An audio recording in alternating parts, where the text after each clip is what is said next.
I'm going through a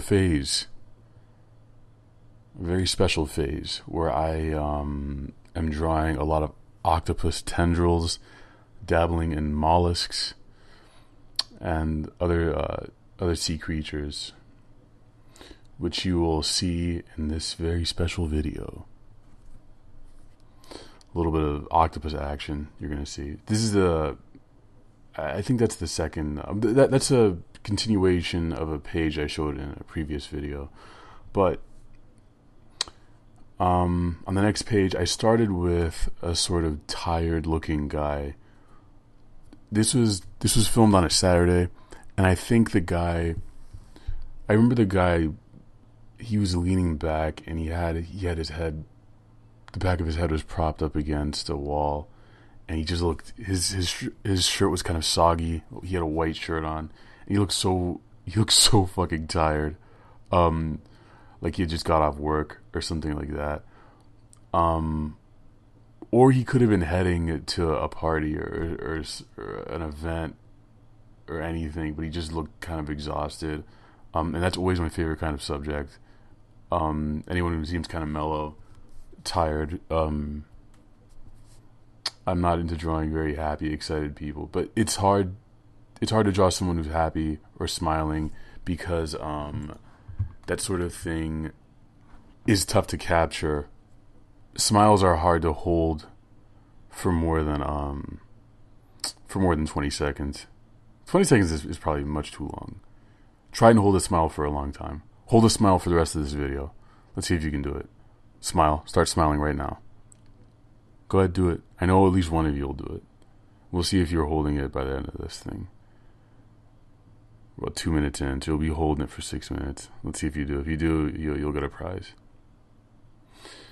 Alright, so I'm getting into the facial features. My favorite part of any portrait. He was moving. The movements were strong with this one, but he would mostly stay with his back propped up. I mean, the back of his head propped up. So you would look to the right or the left every once in a while, but he was pretty still, which is the best thing you can have in any drawing subject. And I'm really gonna have to learn how to maximize this.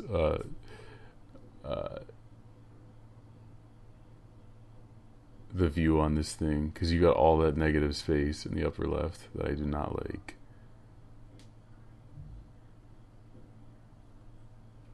I didn't like drawing the hands on this guy too much. I remember ignoring them. I'm really picky about whose hands or limbs that I want to draw. A little ear hole action. Very easy part of the body, the skull to draw.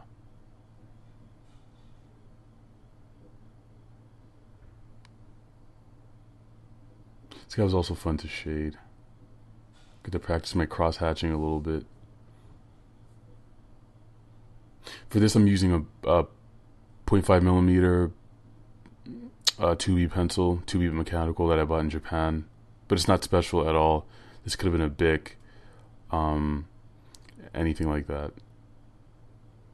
2Bs are good because they give you a good range. They can go dark, they can go light. They're pretty soft. It's pretty soft lead.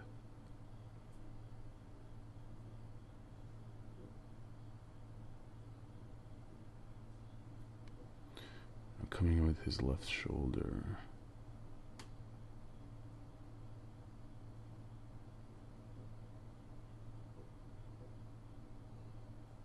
The side of the temple. I feel like I've only recently started to draw the temple in and the ridge of the cheekbone right under the eye, which helps you get a good likeness. Once you know how to use those are pretty good tools to know how to use. I wish I could get a detailed shot on this thing.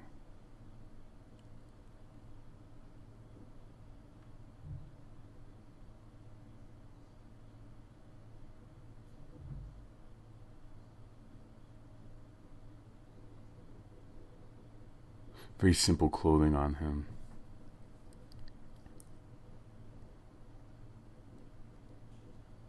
I think I'm about to start shading the background on this guy, this feller. And I was right. Okay.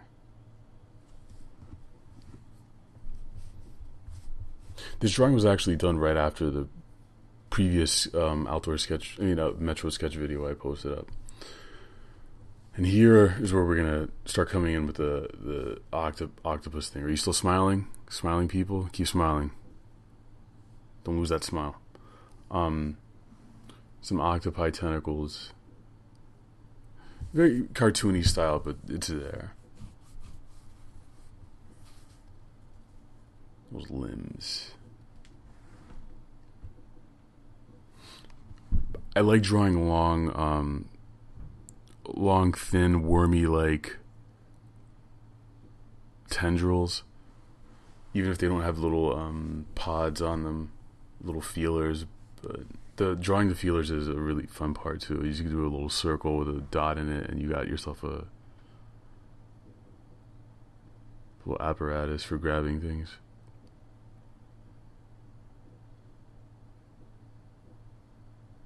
You should put this in a medical journal. It's completely accurate.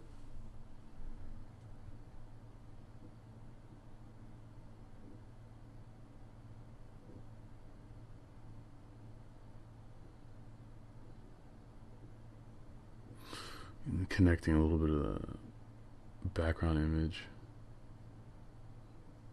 A lot of this stuff is intuitive for me. I don't think I have a really good sense of composition, and that's something I'm trying to work on. All I do know is what I feel looks good, or what I feel I should draw or shouldn't draw.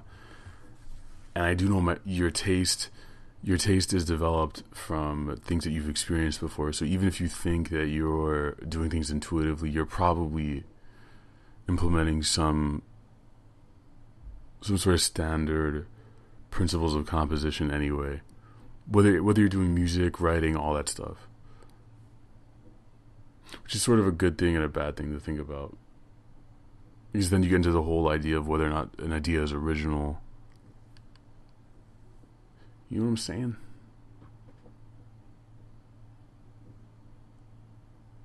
I'm going to venture off into the other page. See that torn page in the middle? That's from a page where I drew a girl.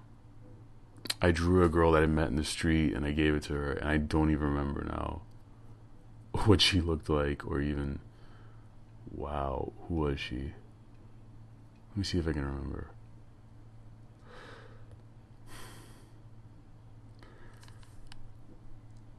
I think it was a girl I saw at a museum, but I could be wrong.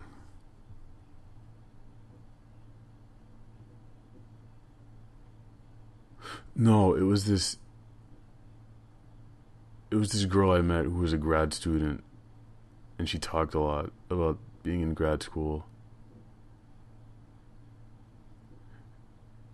I had drawn this girl, and I remember sitting there watching her talk and thinking to myself, like, you don't even care if I put a word in. And I doubt that she did. It was one of those situations. Big social turnoff for me.